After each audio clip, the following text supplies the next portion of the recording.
Welcome back to another episode of Gen X Gon' Give It To Ya. My name is Deshanta. To all the newbies, welcome to the block party. We do ish different over here, and all Gen X lovers are welcome. Do me a favor and hit that like and subscribe button. I'm dumb hype about today's episode because it's a guest episode. I haven't done one in a minute. My guest today is someone that I've known since 15. I remember him always making everybody laugh and just being dumb cool. Today's guest is former Co-op City resident, Mr. Multi-Talented himself. Rodney Taylor is in the building. We got a lot of catching up to do, so let's get into it. This has been an interview in the making. I'm happy everything has finally aligned. Thank you, old friend, for stepping up to the plate. How have you been? Yes. Thank you for the invite. I've been okay. I was, like everything, ups and downs, but I'm still here. So blessings.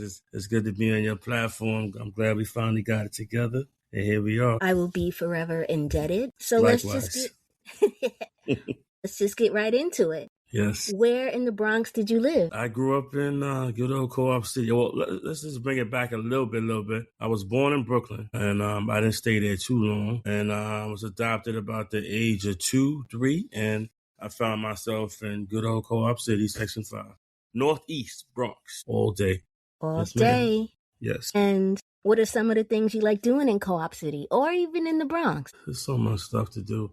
Co-op City, growing up, for the most part, it was about sports and video games and things of that sort. So I more or less hung around the hood. I didn't branch out from Co-op to around after high school because my parents had a tight leash on me, So Co-op was just walking around the sections because, I have friends in every section. And so we would walk around, play ball, hang out in 2, 1, you have friends everywhere. Co-op for me was like a melting pot because you had people from everywhere. It was predominantly Jewish, but you also had, Mexicans, Spanish. There wasn't too many Africans here back then, but a lot of West Indians, so it was a melting pot. So it was a great experience for me, yeah. It was a diverse community.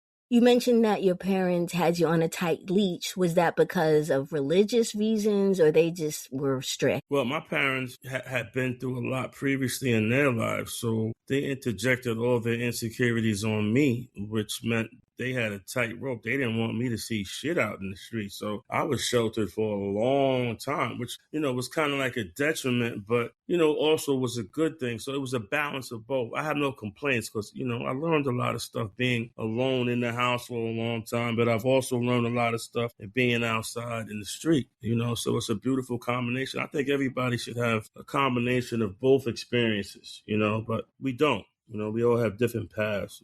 But I have no complaints about anything at all. Yeah, of course. What schools did you go to when you grew up in Co-op?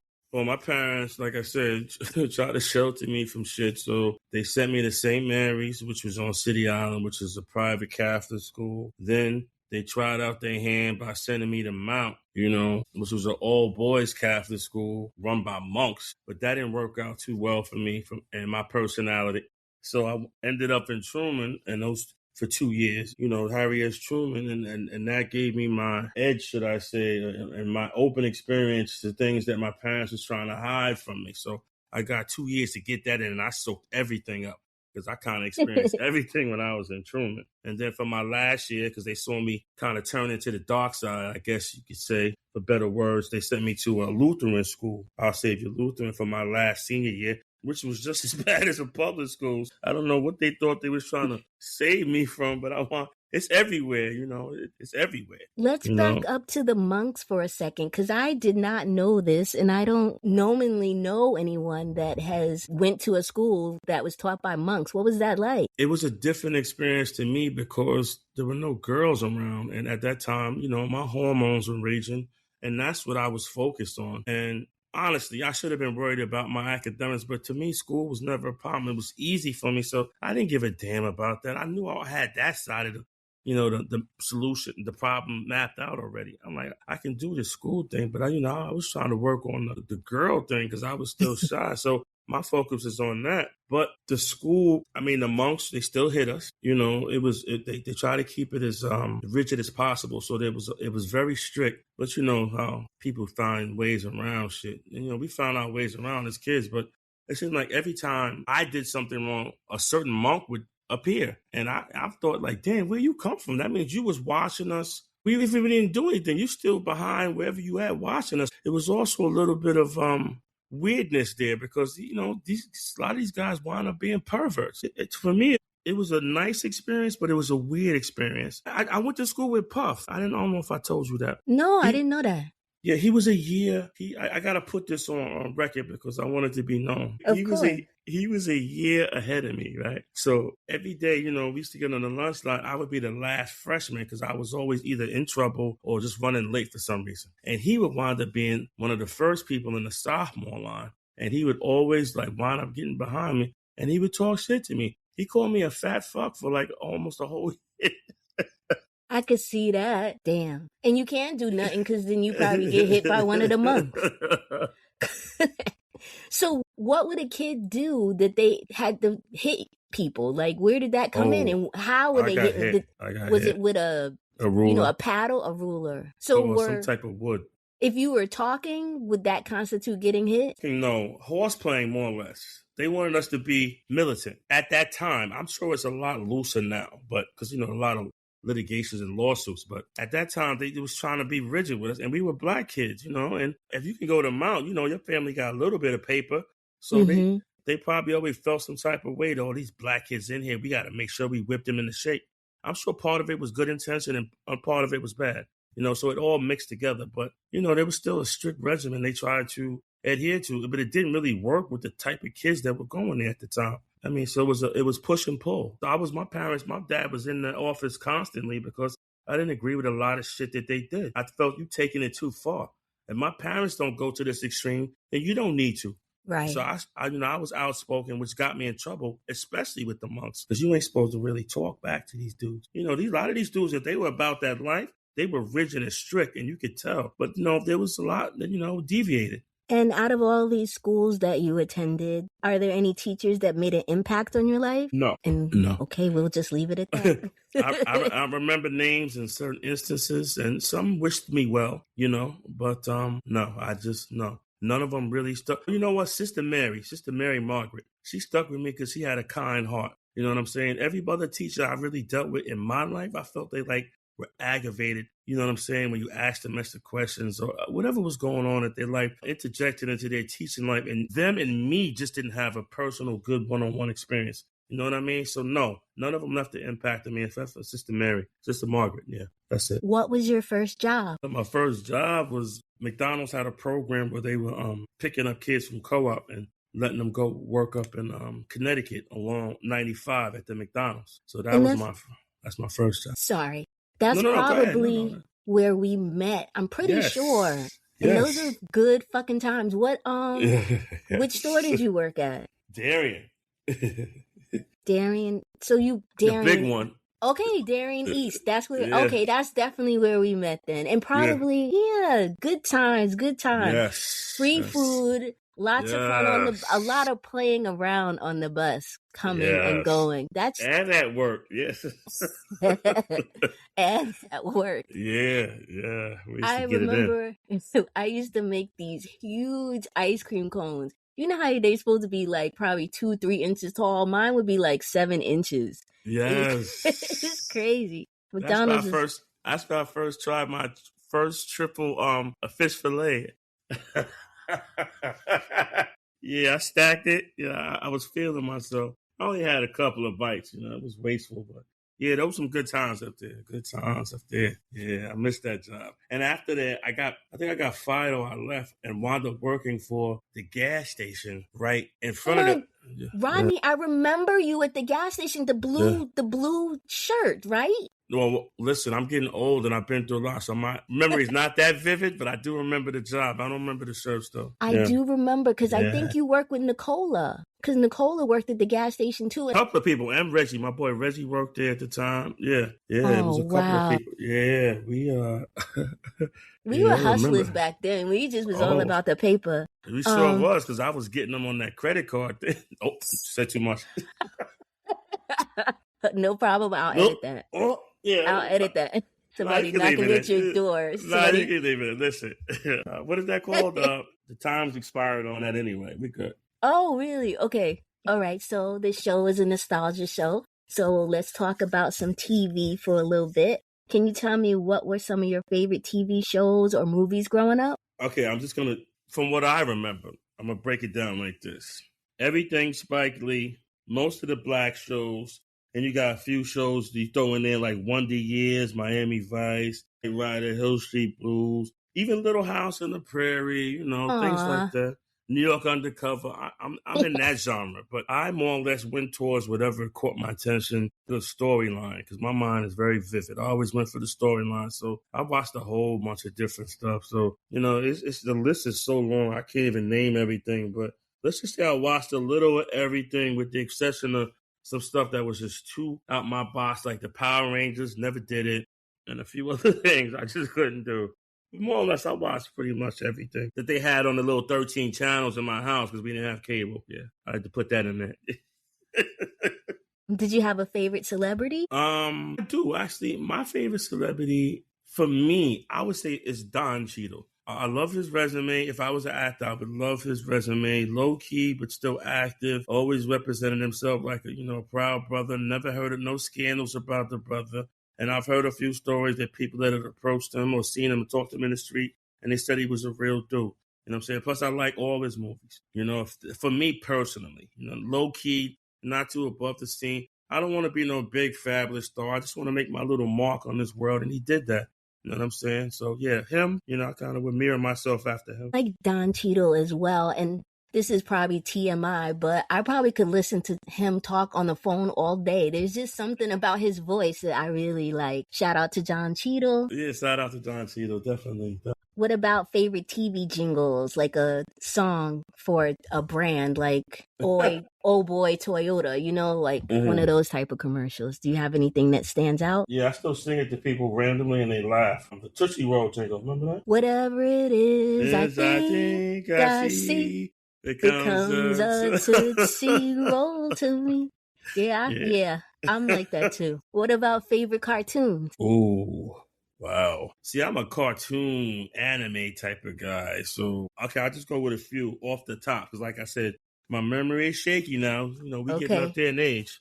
Right, don't tell nobody. Okay, so my bad. We not old. We just vintage. Yeah, that's what it is. Vintage, We're refined. I like that. Yes. We're refined. There you go. Yeah. For all the youngins out there. Yeah, for all the youngins, the YNs, as they say. Yeah, we're good. Echo Jekyll, Tom and Jerry, Flintstones, the Jetsons, Scooby-Doo, Voltron, Popeye, always popping that can of spinach open and whipping some ass. We love that.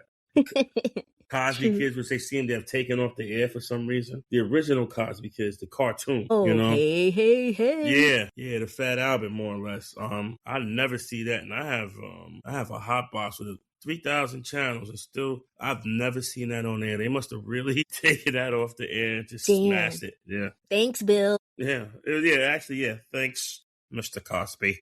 What about favorite cereals? Did you eat cereal? Yeah, but my parents kept it low because of the sugar. They weren't tough on that sugar thing. They didn't want my teeth rotting out because they already were, so they didn't want it worse. Just Cocoa Krispies, cornflakes, and a Honey Nut, the Cheerios actually, and then it evolved to Honey Nut Cheerios. Honey Nut Cheerios is actually good. I just wanted to add that they have 4 new versions of Honey Nut Cheerios that we need to go out and cop because they are the bomb. I go with the almond and coconut joint. Ooh. Really? Now, it's only in certain supermarkets, so you got to look for it. And listen, I'm sorry, I meant to give you disclosure ahead of time. My voice is going to go in and out because I'm getting over an upper respiratory infection. All right? So I'm not going to always sound like me. I might go in and out. Okay? Fair enough, and I hope you feel better soon. Thank you. What about favorite candies? Well, I can name 4 or 5 off the rip that I still with to this day. The Almond Joys, Turtles. You know what Turtles are? They have caramel in them, right? and nuts. Yes. Yeah, those are good. Peanut Butter Cups and Hershey's Kisses. I just wrote. Oh, I'm sorry. I got to add the nut. What's that called? The one that Bart Simpson used to advertise for. It's a crunchy one and it has peanut butter, but it's a crunchy. Butter Crunch. No, that's not it. It comes in a yellow pack. I forgot the name. Yellow, and it's a crunchy bar, but I forgot the name of it. But that one right there, outstanding. I'm going to have to look it up. I don't remember. Butterfinger. There we go. Oh, Yes. Yeah, those are good. Hell yeah. Yes. But I didn't find out about Butterfingers until a couple of years ago, I hate to say. Yeah. So Those I've are been out good the as loop. hell. Yeah. What about Definitely. some video games? What were some of your favorites? Oh, you talking about back in the day or now? Because I'm still a gamer to this day, and I have no shame in that at all. Both. Back then, it's more or less like the Defenders and the Dig Dugs and the games like that. But I was always about graphics. So in my mind back then, I was like, this is trash. I wanted it to evolve. So it evolved now to that point. So now I'm a game. I play the Call of Duties and the 2Ks, and I actually play golf and things like that as well. It's for me, it's an outlet. It keeps me out the street. It keeps me in the house, because the street is good and it's bad, but you're actually a little bit safer in the house as you get older, and that's what it's turned into. My comfort is in the house now. My TV, my game system, and as many channels as I can possibly put on the TV. So and what system do you have? I got the PS5 always. I've dabbled with the Xbox here and there, due to circumstances. I had to play it. I had no other alternative. But I always gravitated back to the PS. I was blessed that someone gifted me with one by default. So wow. I'm up to date with one now. So I'm good on that. And like I said, I'm a graphics type of guy. That's what it delivers for me, the graphics. It's like technology is it's a beautiful and a horrible thing. But on the gaming side, it's wonderful. But I still think they're a little bit behind. They're dragging it out so they can get us with this paper. The funny thing about that is I don't want to go into too much detail. Let's just say there's a game that comes out in 2024. All right, cool. This game is dope. Next year, the same game comes out and all they do is switch one thing, but they still charging you the same price and they might up it $10. So I think it's a scheme. But I appreciate the graphics in the process, and I'll leave it at that. And it's all a hustle. You're right. Yes. Did you ever beat a game? No, because my intention, I guess I have OCD or no. I don't know what equates to what I have. No, I can't focus on it that long. And that's my problem. I don't focus on any game long enough to finish it. I have finished a few, don't get me wrong. But let's say if my collection was 100, I maybe finished 20. The other 80, I said, fuck it, I'm done. Just walked away from it. And that's not a good thing, but, that's what happened. How about back in the day? Because, back in the day when video games first came out, everybody you had to beat the game. What was the first game? Do you remember the first game was that you beat? I think it was Defender. Okay. Because at the time, the first game I think I had was it was the Atari 2500. And then it went to the ColecoVision. And then from there, I think PlayStation. No, I never had a Nintendo. It just evolved from there. I think that's the first game. It definitely wasn't Pac-Man because no one, as I knew, actually finished the boards in Pac-Man or Dig Dug or King Kong or the other game. Yeah, it had to be Defender. Yeah, but that's the only thing. Now you got me wanting to break out my retro system because you named Dig Dug and you just went there and now I'm like, I want to play. So let's shift gears a little bit. Favorite superheroes? Well, what do you consider superheroes? Like Superman. Are anime characters considered superheroes too? Or no? Just do they DC fight crime? Yeah, they do. Then yes, they count. All right then. Okay, I'm gonna give you 4. I'm gonna go with the Hulk always because I see me and him because I turn green on I turn green on people given the situation. Sometimes I have overreacted. Does Rodney smash? Yeah, unfortunately, in my younger days, and now I'm trying to be better as I get older. Let's just say that, but I still turn halfway green. If you watch the Hulk, sometimes he goes halfway and turns back. Yeah, when he's got it under control. So yeah, I'm gonna go with the Hulk. Black Dynamite. I don't know if a lot of people know about Black Dynamite. Afro Samurai. Yes, that's my dude too. Yes, and the Black Panther. And I don't want to sit here like I'm on some pro-black power to the people. I am though, but those are just happen to be my favorite characters. No disrespect to any Caucasian superheroes. I love y'all too because you're all doing the same thing. I just like the people that I name. Okay. Fair enough. So tell us about Afro Samurai, because a lot of us probably don't know. Okay, glad you asked. Okay, Afro Samurai is a story about a black samurai who was an orphan, who was adopted into a Japanese family. And they took him in and treated him as their own and raised him with these martial arts skills. And at the time, he had a vendetta. He wanted to get revenge on the people that killed his family. So he stayed with this Japanese family until he was old enough to become a man, and he went out on his own. And from that point on, his goal was to be #1 samurai, and he achieved that. Now, with that achievement also comes now, you have to defend that title. So now he has that on his shoulders, plus all the demons that he's carrying inside him, which motivated him to get to the top. But now that you're at the top, you have to maintain that status by any means until you're just tired. Because at some point in time, someone's going to come to take your place. You got to remember that. And that's what it's all about. And he's in the middle of that and dealing with that. And that was kind of like equivalent to my life to a point, because I can't say I've never been at the top yet. I haven't reached the goals that I've wanted to yet to say that I'm at my top. I saw a lot in him, and, it was very interesting. And they told it from a Black perspective, which I liked even more, So if you can, check that out. It's a good show. So it is animated. It's not comic book? It's anime. So, yeah, it's anime. It's animated. Yeah. Okay, got you. And Samuel Jackson is one of the voices on the show. Oh, well, that's a motivation right there. Yeah. Well, another motivation, actually. Yes. Okay. Did you have a favorite villain that you could relate to from their perspective? Yes. The Penguin. Yes. And why? Not really socially acceptable. It wasn't everyone's cup of tea. Was dealt not a good hand, at the beginning of life, but made the best of it and did the best he could in his mind, So in his mind, he was that success. And what movie would you say portrayed the Penguin the best? The new series that came out that nobody really popped on, but y'all need to go check that out because it's a good series and that really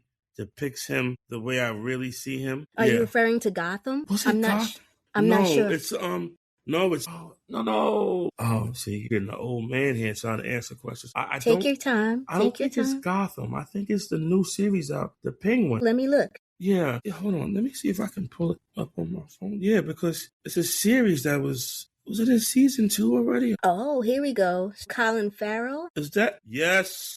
2024, right? Yes. Yes, Colin Farrell. Yes. Check that out. And if you can, check that out for anybody that's into, DC and the other one, Marvel. Yeah, check that out. It's a very good series. The Mandalorian as well. I just want to throw that in there. Yeah. I love The Mandalorian. Yes. Very good series. If you're into that type of thing and you just got a nice big TV and like to sit in the dark, with your adult party favors and enjoy it. Yeah. If you can, check those out. Yeah, thank you for that. Marvel or DC or something else? I'm going to have to go with Marvel for Hulk and the Black Panther. Yeah. Good choice. But I love them both because it's cinematography at its finest because they put money in these movies. They put some money in, so yeah. What movie do you love that we'd least expect? Unforgiven. Unforgiven. Is that with Morgan Freeman? Yes, and Clint Eastwood. And what stands out for you in that movie? The storyline and how he got his revenge at the end. Yeah, it's a raw. The movie is slow paced though. If people are looking for action right away, don't go watch the movie because it's not for you. But if you want something slow with a good storyline, with an ending that you feel satisfied with as well, because you got your little thing in as well, then yeah, watch that. And it's it's classics. If you don't like classics, don't watch it because I'm not even gonna put you through it. Yeah. Now, I saw it decades ago, so I really don't remember what it's about. Can you give us a summary? A quick summary is, they killed his family. He waited for a while, got back. He got back. Get back. And that was it. It was satisfying. And his boy came along with him for the ride, for one last ride, because that was his blend. That's what really touched me. His man was like, you know what? All right, man, I'm coming with you. And he came with him, and they got him. But, I don't want to kill it for anybody. But, I saw at the end, and it's a little sad, but it was fulfilling, So it's a good movie for me. Thank you. Gonna start talking about some fashion here. Did you have a sneaker brand that you rock faithfully? Nike, because I started off with Adidas, but, I sprained my ankle wearing some Patrick Ewing, so I said never again. The other things like Lottos and stuff like that, Saucony's and all that, They were nice Classics. sneakers. They were classics. They were dope, but a lot of them just weren't comfortable, you know. So for me, Nike and Reebok were what it was. I gravitated to Nike and stuck with them until Jordan came out. But then Jordan became too unaffordable, or it was just too much, you know. So now I just go with what's comfortable. Facts.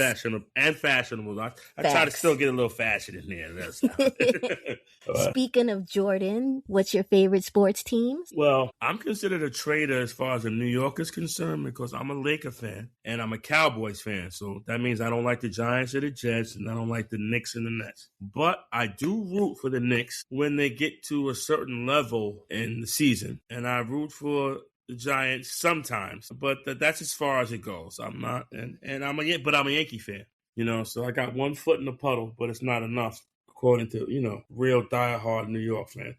But that's okay. You know, life is about diversity. We're allowed to like what we like, right? Without judgment. Absolutely. That's why there's so many choices. Exactly. But for some people don't need too many choices. They just need a few because then they lose their minds. Some people just need 2 or 3. You can't give somebody like 15 choices. They'll lose their mind. Who's your favorite player? All sport, it was Kobe. Kobe. You know, it was the ups and downs, but now it's Kyrie. You know, I go with the player. I follow him, and I root for him. That's my favorite player. Back in the days, it was James Worthy, Tony Dorsett. You know, guys like that. You know, and it just went from there. I like Jordan, but everyone liked Jordan.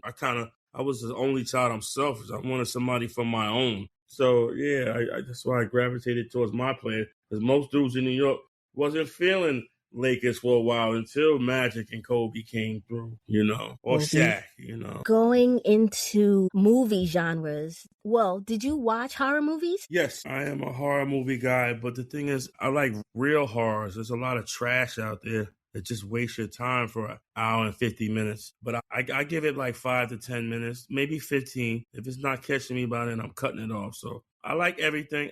Except for I'm a weird dude. I don't like watching too many comedy movies. I can laugh while just watching a comic do movies like that. A comic show, a movie has to really grab me. I mean, like some real have me laughing type of movie. I go for more horror, action, thriller, documentary, crime, those type of movies. What are you watching right now?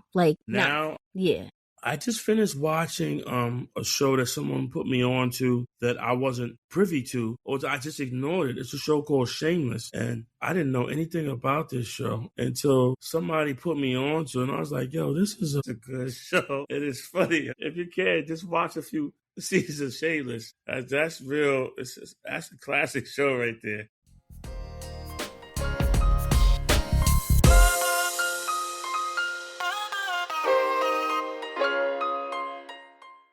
I have a friend that's into that show, and she really enjoys it. And I know it's popular. It's on Showtime, I think. Listen, I didn't watch it while it was out, but I binge watched 11 seasons in the course of 2 months, maybe a month, yeah. And I watched the whole thing. Good show. It looks like it's good. The characters seem very interesting, but somebody that you would know from your family, like they remind you of family members. I've seen a few episodes. That's the word, relatable. Thank you. Yeah.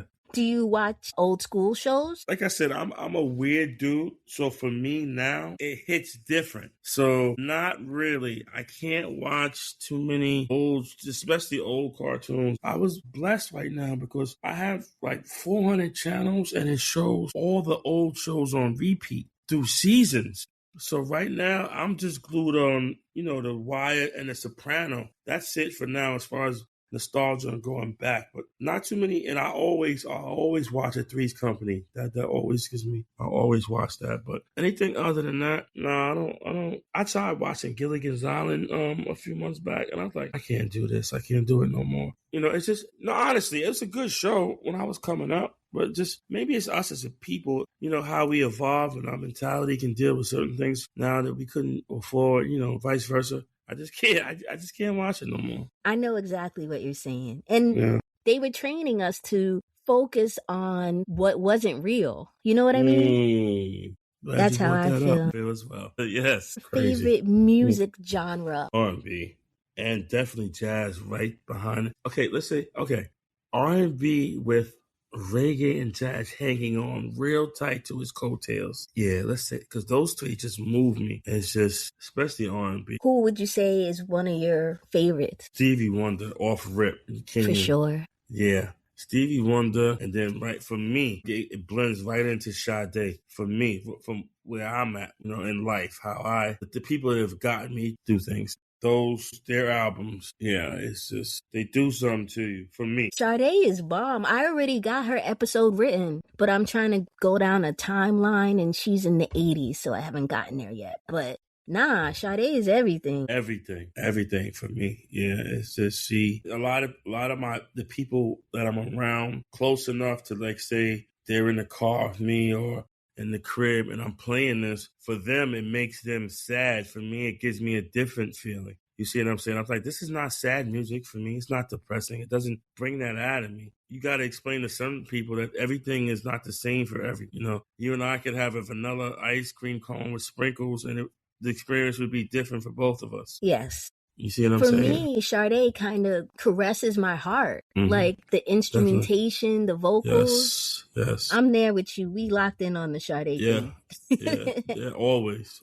I'm just heartbroken that I may never, ever be able to see her perform live before I leave this earth. I think I've read something or heard something that she's done performing. But if by chance I ever get a chance, even if I got to fly to Morocco, South, or somewhere, I want to catch her one time before I leave this earth. I'm typing it in now. Did Sade retire? It says Sade has not officially retired from music. While there were rumors about her retirement, she has remained musically active. In 2024, she released a new single titled Young Lion following her contribution to the Disney film A Wrinkle in Time with the song Flower of the Universe. Despite her reclusive lifestyle away from public eye, Sade continues to create music. So there's hope. Yes. Really? She's on my bucket list too. Now I know that you are a hip hop fan. Indeed. Do you remember what was the first rap song you heard? From what I can remember, the first song that brought me into hip hop, I think it was Curtis Blow, These Are the Breaks. Break it down, break it down, break it down. Yeah,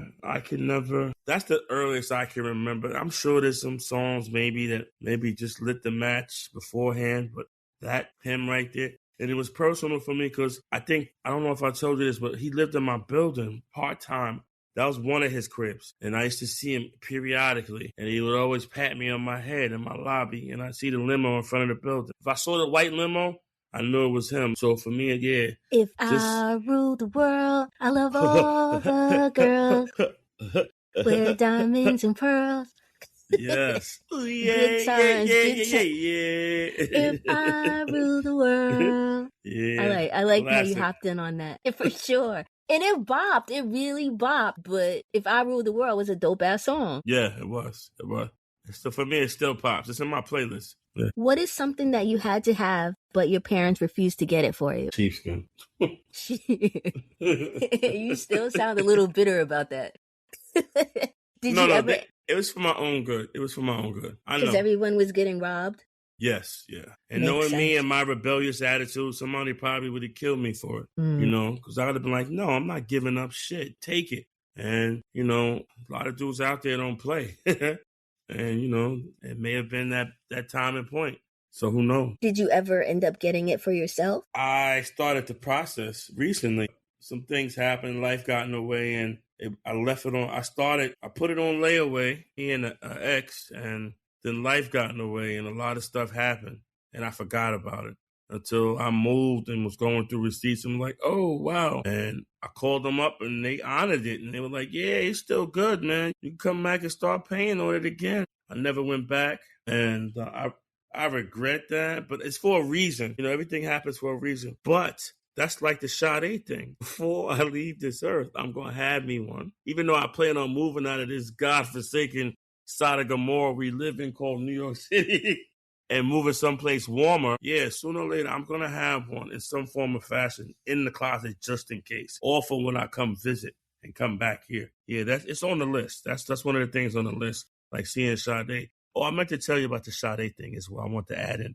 I want to see Sade somewhere overseas. I prefer to be overseas, possibly in the Caribbean. That would be so dope for me. If all those three things could connect and I was able to see her, that would be beautiful. That's what I'm hoping for. So if God aligns that for me down the line, and I know it's too perfect to be true, that's the time I'm going to see it.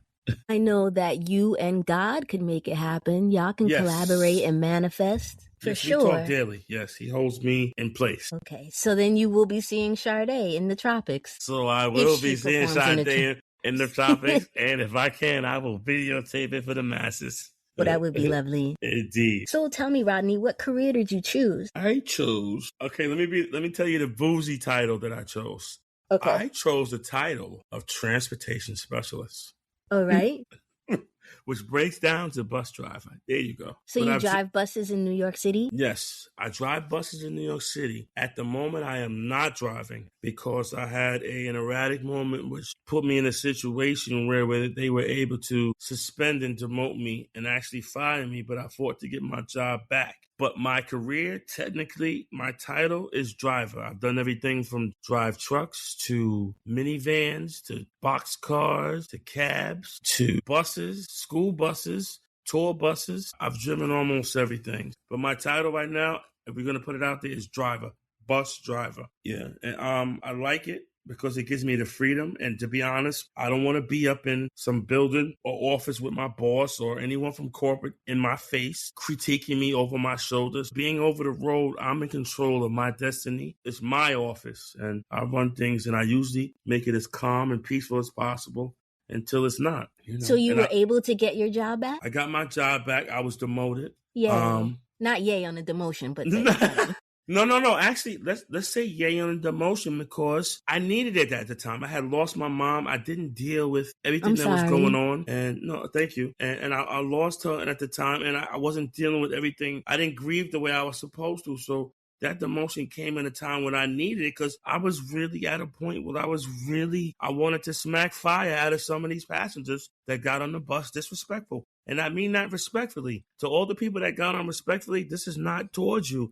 But when you deal with the public, there are people that are very disrespectful. And because they have a bad day, now it has to be your bad day. And I was on some shit where, no, it's not going to be my bad day. And I'm going to get my point across and let you know that it's not. But you can't do that in a city, in the world that we live in like that, because I put my life on a lot of times talking crap to people in Greece when these people, I didn't know what these people were going through. You know what I'm saying? And you have to take that into consideration. And sometimes you got to humble yourself. And I've learned that now. But then I didn't have that under my belt. And I was very reckless. So God sat me down and said, yo, I got to suspend you and put you in this situation, even though you did most of it. But now I'm going to show you your error through your ways. And that's what he did. And then I'm not sitting here being all preachy about it at all because I'm not a holy roller. But I just know how he works in my life and how things transpired. And that's how it went. But that's my calling, getting people to where they need to get to safely with a friendly driver. Because, I know about almost everything because I've been in it. So we could talk on all different levels across the board, and people relate to that. And that's why I love people that come to me on a positive note, because I went from driving over the road coach buses to driving in the city now. On those coach buses, these people are friendly. Hey, ha, ha, ha, ha. On the city bus, these people are like, fuck you, I'm not paying. And I'm like, oh, there's a difference. Wait a minute. Whoa. Okay, so you got to handle each accordingly. And let's just say I'm a work in progress. So some days it works out and some days it doesn't. And I'm sorry for the days it doesn't, but I'm human. And you're not going to talk to me crazy. I'm not that dude, respectfully. Thank you for the transparency. Is that where you got the inspiration for Bus Driver Chronicles? No, what's part of it? My initial, because I drove for a year in Florida. I drove the city bus in Orlando, Florida for a year too. And I drove Greyhound for a year over the road. So, my experiences are crazy because Greyhound is like the prison bus used to be. All due respect. No disrespect to Greyhound. But yeah, you're like the bottom of the transportation cycle. And I dealt with that. But I was based out of Orlando, so I was doing the Orlando to Atlanta runs. I was doing a lot of that. But I did come up here to work in New York for a few months, but they don't help you out here. So I was like, no, let me get out of here and go back down south. But I've had experiences, and the Bus Chronicles more based on my whole experience as a whole, but they geared a lot towards New York City transit, respectfully, because we live in a city where there's a lot of characters, and there's a lot of 730 people walking around that need to be in hospitals. There's an influx of that here. and it's sad, but they get on the public transportation and we got to deal with them. I say don't deal with them at all. Just let them get on. Just don't even pay attention anymore. You just hit a button and keep it moving. Can we look forward to a part 2? I don't know, because I didn't get really a good reception on part 1. Yeah, but of course, my artistic side of me will always, keep trying to progress and create. So you probably will get a part 2 because somebody saw it. Even if 4 people saw it, they saw it and they know what it is. I want to give it to you from my perspective. I'm a human being driving this bus. I'm not a mechanic. And there's somebody over me that I got to report to. I don't run shit. I pick the bus up and I get to you as fast as I can. So you should take nothing out on me unless I crash the bus into a wall and you get hurt. If you get from point A to point B safely, then just thank me. Don't take your shit out on me. Go home and do that shit, or go to a bar or a gun range or to church or, whatever. Go get a donut, something, a grande caramel fry from Starbucks. But just don't take it out on other people in the street because you don't know what they're going through. And that was my main thing, because people have said some horrible shit to me. And I ate a lot of it, but a lot of it I didn't. For no reason. I don't know you. Bus Driver Chronicles was for everybody that works in public service. If you guys are cordial to one another, it should be a peaceful interaction, even though somebody may not get what they want in the end. At least you guys talk to each other with respect. But once the disrespect comes in and starts to take place, there's no need for that on either part. I understand, Shantigua, you having a bad day, but you ain't got to take it out on me when I come into your establishment, because I'm trying to give you my consumer dough. I don't care what your baby father did. Turn that off for a second and just help me with this situation. And if you can't, just say you can't. But don't talk to me crazy.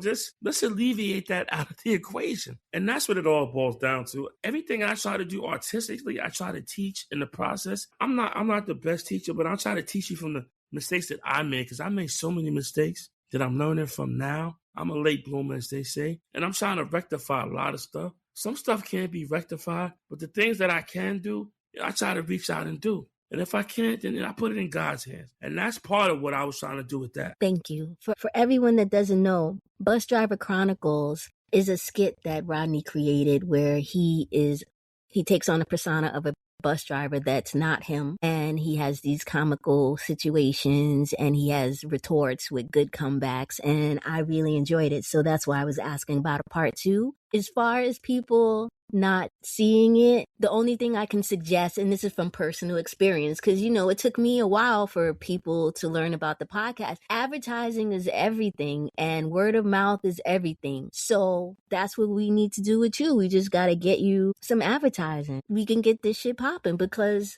I see how talented you are and the visions that you have musically, and as well as writing little short scripts. And I want to act. I'm scared. I've always been scared. I've been holding myself back my whole life. I would love to act. I don't know if you know, do you know Troy Gentles? He went to Truman, but he's made a few short movies and he's looking to create more. And so I'm trying to, help wherever I can. Maybe I can get you two linked up. I believe he's still in the Bronx, but everybody got to start somewhere. Listen, I'll do a film and you pay me a dime. I'll do it for free. I want the experience, the exposure. That's what it's all about. 2 people starting from the ground, if we're both starting at the same level and working and making it happen. I see people doing it online all the time. All the time.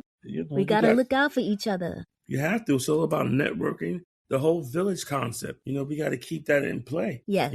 No matter how much the times have changed, it's still the same at the end of the day. Exactly. So since we're on this talent tip that you have, tell me about your music, because you have some songs there. Have you been writing since high school? When did this start? The music thing started as poetry when I was in Mount. And, I used to write stuff, and the teacher would call my parents and they would tell them this wasn't poetry. My parents were like, well, this was his form of it, and so that morphed into music. And then I met some dudes in high school, actually one of my neighborhood friends, and we started from there. And then we met some more dudes in high school. We had a group and we was doing music, and, one got locked up and then one lost the urge. And so it was just me and my man and, Teddy Bear. And we just started doing music, and I'm not going to say we put our full foot on it, because we didn't. And I can honestly admit that now. We went in but we didn't go in as far as we should have. I don't know. He has his reasons. I have mine. I was just lazy. I'm not going to even lie to you about it. And it was just a hobby for me. Some people do it because as they get out the hood or it's their come up. I didn't have that urge. I loved it, but it wasn't pertinent for me, but I still loved it. It was in my bloodstream. But I had other things going on as well. It wasn't my main focus. And I should have really main focused that because me and him could have went real far. But, things happen for a reason, And when you say we could have went far, are you talking about Teddy Bear? Yeah, me and Corey. That's my man. H-Bone, Day One Sandbox. We've been doing music since day one, and his beats have always fit the type of rapper I was, a MC. I'm not going to talk about hustling and selling drugs on the block. I have done it, at a minimal, but that wasn't what my life was based around. I didn't come up in the street hard. It wasn't like that. I had a good family. They made good paper. I went to good schools. I dressed decent. My life was decent, good. I don't have that struggle, but, I still had the urge to write. So my music came from a different place. It wasn't as hard as some of the stuff that I listened to that I love. I didn't have that perspective from them. You know what I'm saying? So, yeah, me and him was doing music. We still doing music to this day. I mean, I left New York for 15 years and went to Florida because I went through a stage, should I say, after my divorce. So I had to get out of here because I would have killed somebody, respectfully speaking, not on some promoting it. That's where my mind was at the time. But he and I always connected because he knows what I like as far as what I like to write to. I'm actually writing to something now so we can do it 2026 style because I had to make this point in your podcast without being too long-winded.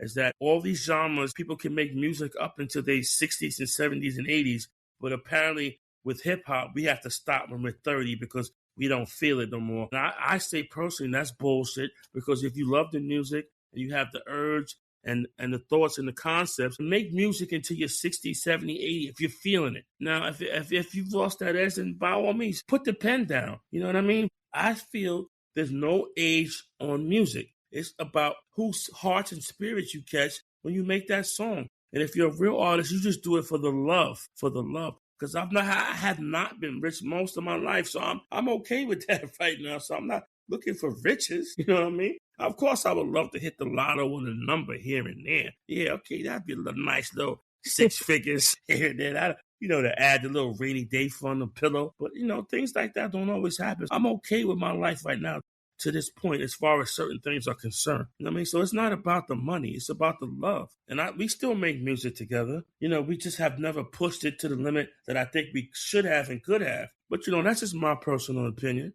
But I'm always going to do music. Music is how I release myself. I release myself by working out, playing sports, getting on my PS, going to the gun range with my boys and doing music. That's how I release. And going to the beach. Yeah. You heard? And grounding. Yes, those are important. Sean Corey Johnson, if you are listening, you need to be on my show. You should have been on already. Listen, we just had our birthdays a couple of weeks ago. We all went out to dinner. Yeah, that's my man, 50 Grand. We've had some issues throughout our lifetime, but he's always been a friend. He understands my erratic ways, and he's been patient with me, should I say. And I appreciate God, and I love him. That's my man, 50 Grand. And I will tell him immediately that you need to get him on this podcast as well. Yes. Because of timing, he hasn't been able to be on, but I just wanted to, since we brought him up, I wanted him to hear my voice and be like, yo, I ain't forget you. Because he's been there. It's a new year, and he's been there for me a few times that I don't even know how I would ever thank him. Very talented. Yes, he's in the videography as well, and a very, very talented producer. Yes. I agree. Yes. And he's got his own little line now, his clothing line. I wish I had his Choco Oso. Look it up online. Yeah, he's got his own clothing brand he's bringing out right now.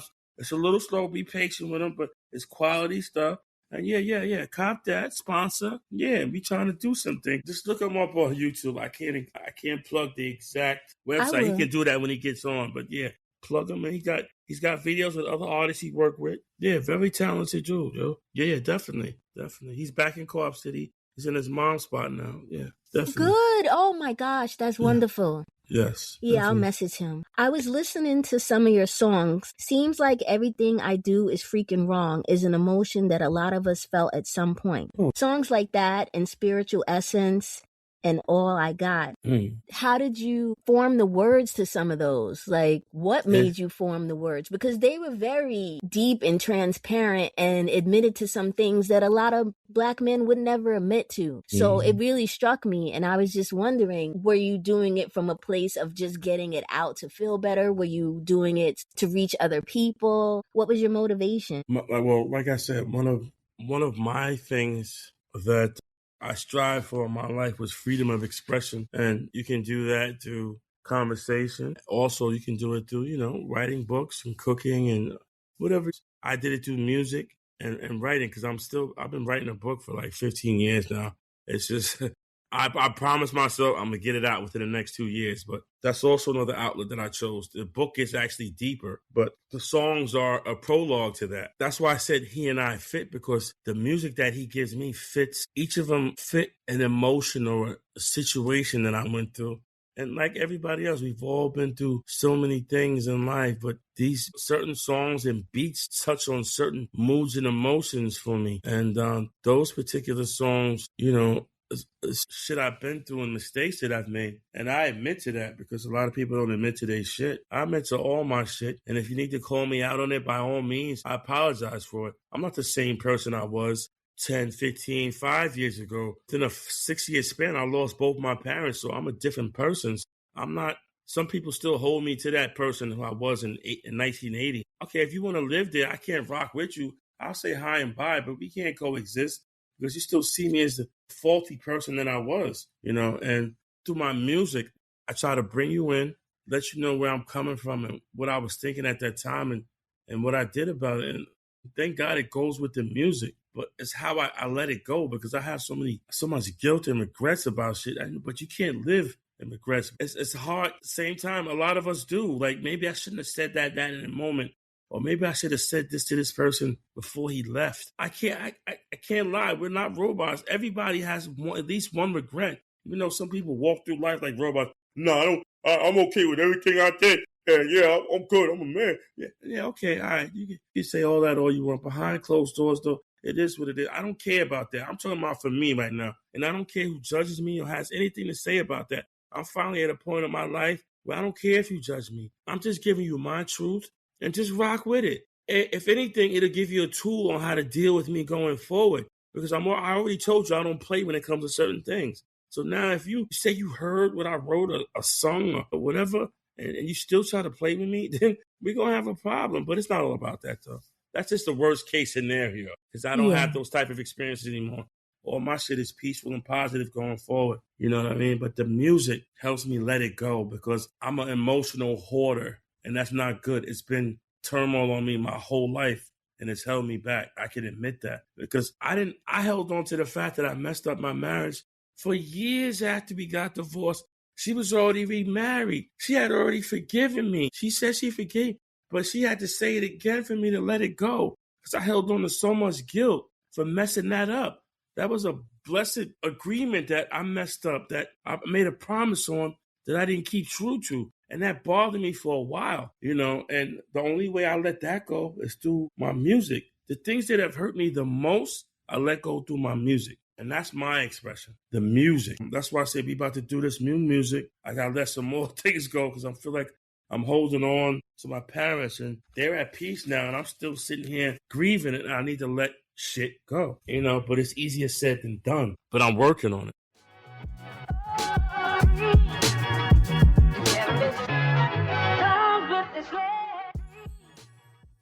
It sounds like you've grown a lot and conquered some demons, and there's so many of us that haven't because they lack accountability. You're holding the part that you played and how your life evolved, and that's a beautiful thing. It sounds like you're doing good. You have to. I'm not going to be long-winded about it, but my job forced me to go into therapy, which wound up helping me. So I advocate therapy. It's not for everybody, but for me, it helped me get over a particular hump that I needed to in order to progress. And that's all I'm going to say about it because I'm not going to sit here and preach about therapy, but it works. I know it works. And I'm proud of you. I'm proud of you. And I'm sending you big hugs right now. What are some of your favorite moments in life? Favorite moments in life? I'll start from childhood and go up. I would say Little League, being good at it and being in the paper every weekend for doing my thing with the Astros I and didn't Mr. know that. Rubin. Yeah, and then I'll go from maybe after that. This is the birth of my child, the friends that I made along the way. You know, it's just the proudest moments. It's just graduating boot camp in the military, because I didn't think I was going to make it at some point, you know, because I was being targeted because I was from New York, and they figured they had to break me even more. So they came at me extra hard, you know, thinking they was going to break me, but they didn't. And to see my parents come up on graduation and I had dropped like 80 pounds and I was chiseled and I made it. Yeah, it's just, that's, you know, and like I said, getting married, the birth of my daughter, you know, it's just those things, just the little things in life, you know, that we take for granted that just go by so quick. Because if you sit back and look at it now, all those things happened years ago, at least 15, 20 years ago. Exactly. Look, and some people can't get over things, and it's sad. Yeah, it is sad. And I've seen a lot of people that dwell in that. They dwell in the pain or the circumstance that happened to them. And I understand it's easy to get caught up in. And I dwelled as well, but to a point. I dwelled, but I didn't let it anchor me. You know, so I dwell, but it floated with me. Some people, they dwell on it and they get anchored in the same place. You see what I'm saying? Yeah. Yeah, but as far as best experiences, that's what it is. I had a good life growing up in Co-op City, meeting the people that I've met, then going to college, the military, being out there, being in the street for a small amount of time that I was. I needed that education as well. You know, the people that I bumped into, I think there was like design. I bumped into all genres of people that I just happened to meet at that time. And the majority of them showed me love because of who I was as a genuine person. And I take all that in. You know, it was, I've rarely had negative experiences. Now, I've had them, but the good outweighs the bad always. Yeah, thank God the people that I've bumped into is more positive than negative. It's a beautiful thing, and these people have taught me things. But that's because of the person that I am. You ever meet somebody one day and you're like in not such a good mood, and you meet that person and they're in whatever type of mood, and you guys develop a relationship based on who you people were at that moment. She caught you at a crazy time, but it didn't last because it was just in that moment. You know, it's one of those circumstances. It's life, you know. Yeah. What is something you wish you could redo? Oh. Are you just so evolved now? It don't even matter. No, it matters. I wish I could redo how I handled things when my ex-wife and I got divorced as far as with my child, because I'm still trying to rectify that to this day. I stepped away because I let ego play a part in a lot, and I shouldn't have, but I wasn't mature enough to realize that, and it winds up causing a rift between my daughter and myself because I stepped away completely because of my ego. Because I'm like, yeah, she's good. She don't need me. And I called myself trying to get myself together, but so much time had elapsed. And that time, it goes by so fast. And now I lost that time. And in that time, other things have occurred. Relationship and bonds have occurred. Yeah, and they say out of sight, out of mind. So there's some things that, you know, you do based on ego that will screw you down the line. And I tell people now, let the ego go. You know, when it comes to family. So I would rewind that and handle that situation completely different. I wouldn't leave and go to Florida. I wouldn't run away as they say I did. I would stay here and deal with it and try to rectify the situation as best I could, because my daughter and I are not close right now because of my indiscretions, and I regret that every day. But I'm still here to work on it. And, yes. You know, God got me here another day, and I'm going to do the best that I can to work on it. If she sees the need, or should I say, can have forgiveness in her heart for me, then by all means. But if not, I can say I tried. I love her regardless. And I want to have a bond with my granddaughter as well, who's new here. Yeah. Congratulations. Thank you. That's my main focus in life right now. I don't care about anything else except for being financially secure, which I haven't been, and bonding with my daughter and granddaughter. That's it. And possibly, maybe, dipping my foot into this film thing so we can have some generational wealth. Maybe the music, the film, or something to pop off so I could take care of me and mine and all those in my 360. And this is when I'll add that I got you on the film thing, because ultimately my big plan through my t-shirt company, Sick Like Minds, and Gen X Gonna Give It To You, I'm producing movies. So I'll find a spot for you. And I'm here. Yeah, for sure. I got you. And I know you're talented, so that's not ever going to be an issue. I do want to also add to those listening out there that kids need their parents. Swallow your pride, swallow your ego. Please don't There's do what I nothing did. like a parent's love. So just remember that and listen to Rodney's advice. I did. What is something common from back in the day that we rarely see now? The whole concept of taking a village to raise a child. Preach, bro. Preach. Yeah, we don't. I know these young ones seem like they're wild and misdirected now, and they doing a lot of stuff we don't understand. But that's the same thing it was with our parents. They didn't understand hip hop, the baggy clothes we were wearing at the time, the styles that we had. They didn't different the language we were using. I mean, I get both perspectives. It's hard to understand stuff at the time, as a grown adult, you look at it as being ignorant, but it's not. It's just evolution, but we still got to take care of each other, because there's some kids that don't have direction. Exactly. Now, I know if you tell some of these young ones something, and they will come back very disrespectful, but that's when the adulthood comes in and the patience. You can overlook ignorance, can you? And if you can't, don't even engage at all. But yeah, I think we all need to stick together and look out for one another. Every other race is doing it. Why we can't do it? When are we going to get that easy concept together? Like, Jesus, we get everything else together. We beef for a good 20 minutes when they kill one of us at some bodega or in our residence or in a car. Yeah, we band together for 20 minutes strong then, but after an hour, we like, oh, okay, yeah, we going on vacation when, baby? Yeah, so it's like that, Come on, let's get it together. Can we at least get that down pat? Let's take care of one another first and see if that sprouts some new roots from some new tree that we can all get together and feed from, rather than these old trees that are dying, that no one's paying attention to. And I'm not here to be preachy about anything, but I just feel we need to get it together across the board. The concept of racism shouldn't even exist anymore. We all on the same damn planet trying to get the same shit. I mean, okay, you look different than me. That's fine. Be different, but don't feel different. We still here together.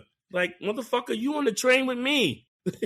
For real, come on. But, that's a whole other subject. You said a mouthful and all of it was truth. And I really appreciate it. Do you have some favorite quotes that you live by? The main quote I go by is to each his own. I can go to your house and I'm going to do something light because, some touchy people out there. I go to your house and you don't have the air conditioner on and it's in the middle of July. And that's okay because you like natural air. You like the heat. You like the humidity. And let's just say the air you live in, you get fresh air and a fresh breeze and you just love that. But I'm an air conditioned dude. I'm not going to judge you. I'm just going to say, I ain't going over there too much anymore. But I ain't going to hate you. That crazy MFer don't turn on no AC. Something wrong with her. I'm not going to say that. What the Norman say? To each his own. Yeah. That's it. I can't judge you for anything you do. Now, there's certain levels where that doesn't apply, where it comes on some criminal shit. It's not to each his own. No, you in the field on your own and you need to be executed, but that's a whole other level we shouldn't even be thinking about. When it comes to general positive life, to each his own. If you like apples and I like oranges, by all means. You like Nikes, I like Reeboks. Go ahead, girl, rock them Reeboks. I like Johnny Walker Red. You like Jim Beam. All right, you bring your bottle when you come over because you ain't getting none of my shit. You know what I'm saying? All right, that's it. It's along the lines of we can agree to disagree. Exactly. We're adults. You ain't paying no bills over here, so what you like don't move me. I still love you. But I don't care what you like. I like what I like. You like what you like. End of story. So to each his own. That's it. That's a good one. What is something from your childhood you keep on your radar? And that could be people, a social movement, whatever. Racism. Because I'm like, damn, when's this shit going to end? When is it going to end? Is it going to end before the planet ends? And the planet ain't going nowhere. I don't have faith it'll end before I leave this earth. And that's sad, but I don't foresee it. I don't think it is. I don't think we're strong enough as a nation, a universe, because we all have our preconceived notions and qualms about us. Yeah, there's a good amount of people that want it to happen. Yeah, but it don't. Like, I dated a white girl for a couple of years, and I got mad hate from the sisters.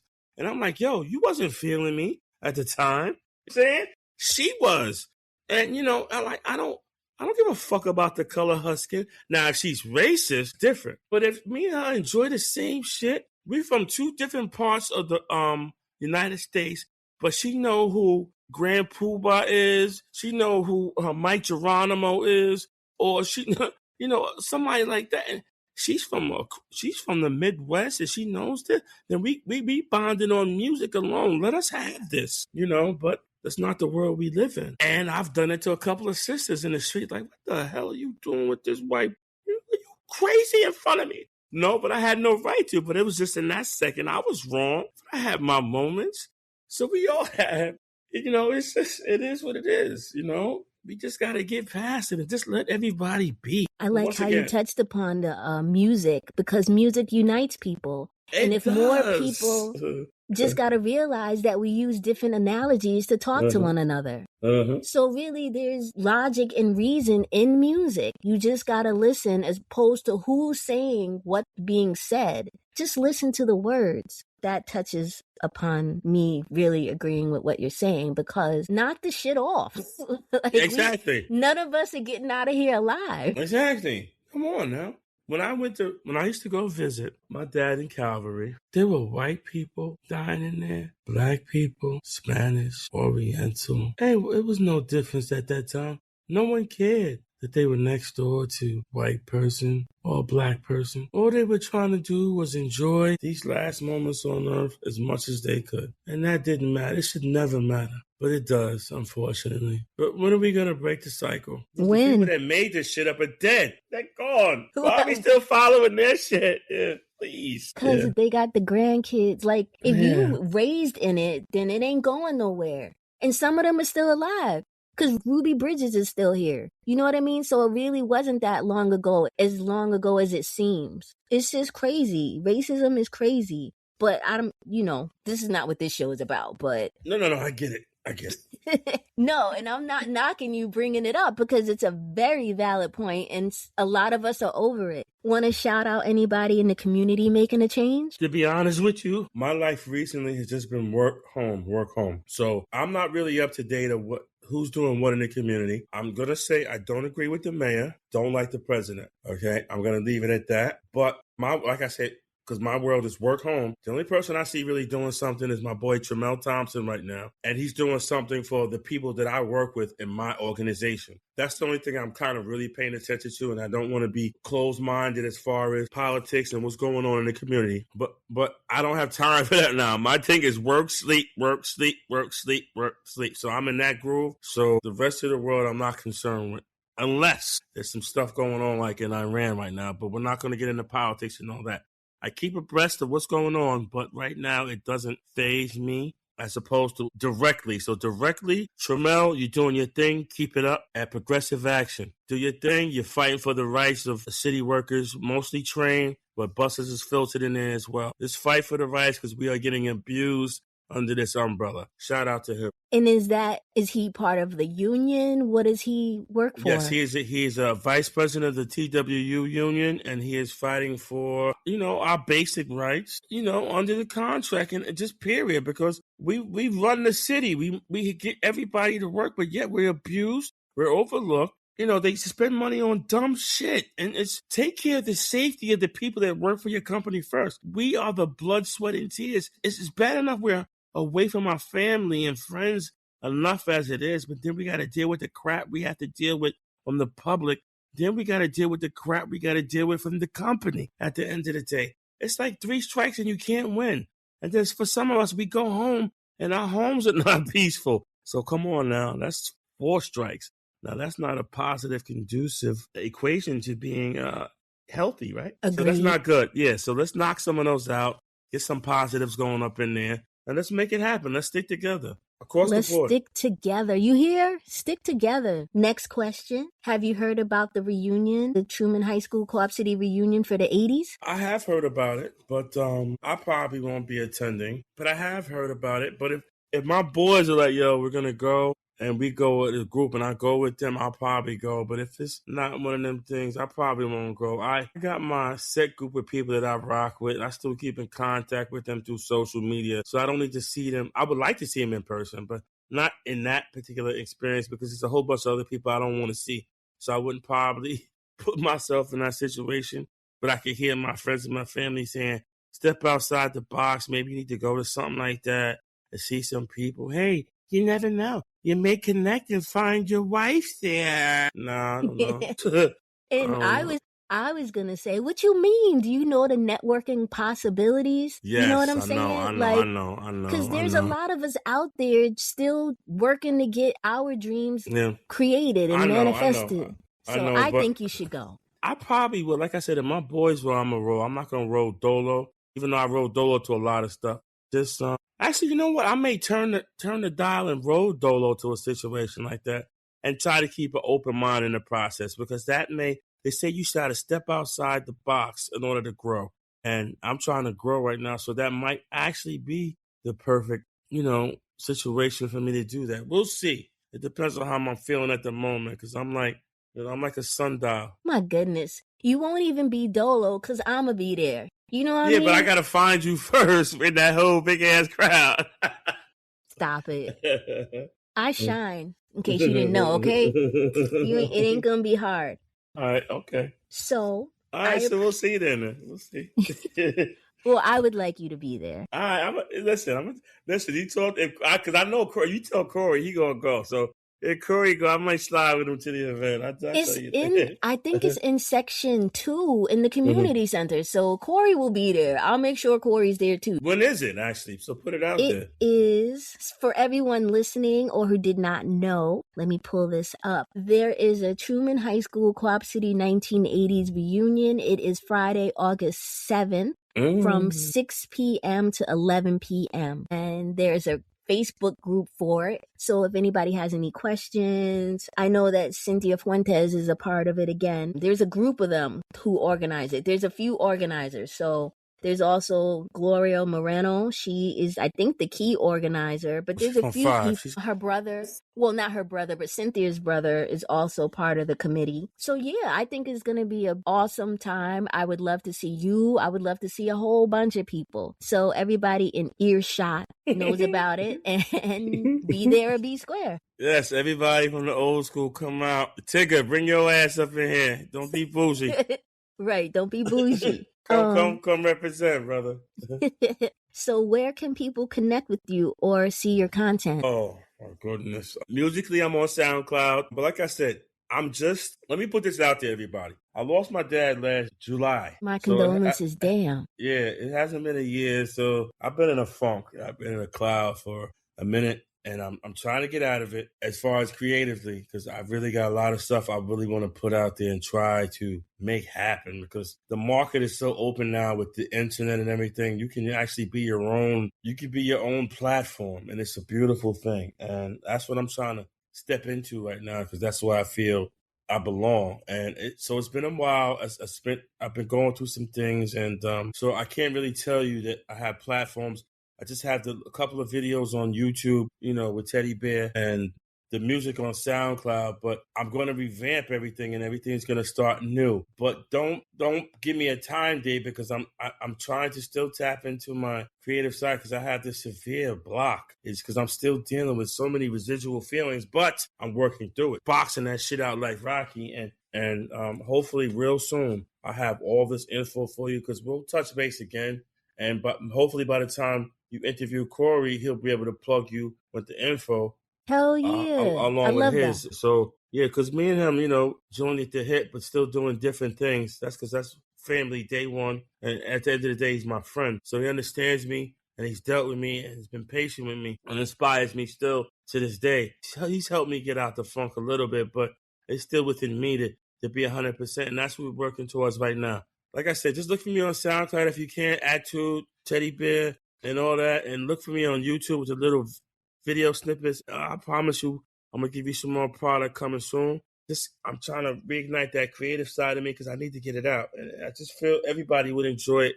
That's what's in our genre, which in our age group, our years and time frame. So, and hopefully people outside of that group, because there's a lot of open-minded young people out there that feel every era and every genre because they're tapped in. So blessings to y'all as well. And I'm going to give y'all the best I can going forward. And peace and love to everybody. If you're going through something, just, like I said, I'm not preachy, but just pray on it and just have a solid unit around you. That's important because after I lost my dad, I was about to call it quits, real talk, because those were the only people that really know me. To lose them, it cut me in half. But I made it through because of the people around me, and I thank y'all for that. And I'm gonna show y'all, it wasn't in vain, because I got a lot of shit in me I got to get out that I think a lot of people would enjoy, because it's about fun and progression and opening your mind and expanding it so people can jump in your world and have a little taste. You know what I mean? Right. And that's what it is.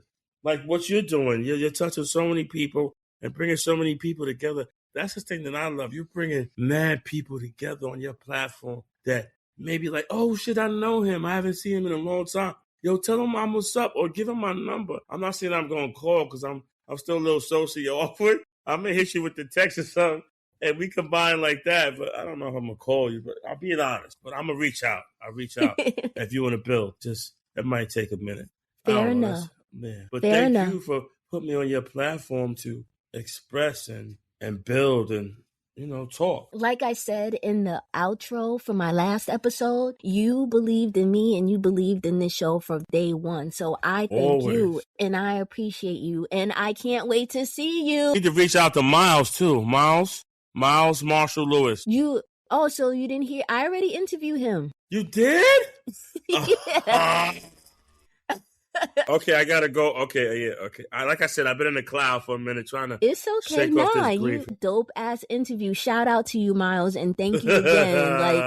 That interview was fire. So yeah, for sure. Yeah, you're doing big things then. Yeah, salute. Thank you. So I appreciate you. I love you. And love you too, sis. You ever need to talk, I got you. You as well. Like you said, we're going to see each other soon. I'm going to come. Since you're going to be there, I'm coming. All right, definitely. Good. And I'm going to tell everybody. Rodney's coming. Yes. All right, so I'm going to let you go. You are going to be the next episode. Okay, I got you. All right, I will talk to you soon, and I hope you feel better. Thank you, D. You take care of yourself and be good, all right? Okay, you too. Now listen, thank you very much for putting me on your show. I appreciate you. And listen, if I ever blow, I got you, yo. I'm not one of them people. I got you. You with me. I'm bringing you with me. You one of them people. Bringing you with me. All right? I'll talk to you soon. Be safe and be at peace, all right? Talk to you soon. All right, peace. All right, later. Take care. Bye. You too. Bye-bye. It was so good reconnecting with Rodney Taylor on this episode of Gen X Gon' Give It To Ya. He really put himself out there, showing a vulnerability I wasn't expecting, but therapy will do that. Kudos to you, bro. I look forward to some collaborations in the future. Coming up on the next episode of Gen X Gon' Give It To Ya, I don't know how many times I've seen Grease, but it'll never get old in my book. Take a stroll with me as we revisit our favorite characters. Sandy, Danny, Rizzo, Kaneki, Frenchie, Marty, the rest of the gang and more on the next episode of Gen X Gon' Give It To Ya. Thank you for joining me. Please like, share, and subscribe. Later.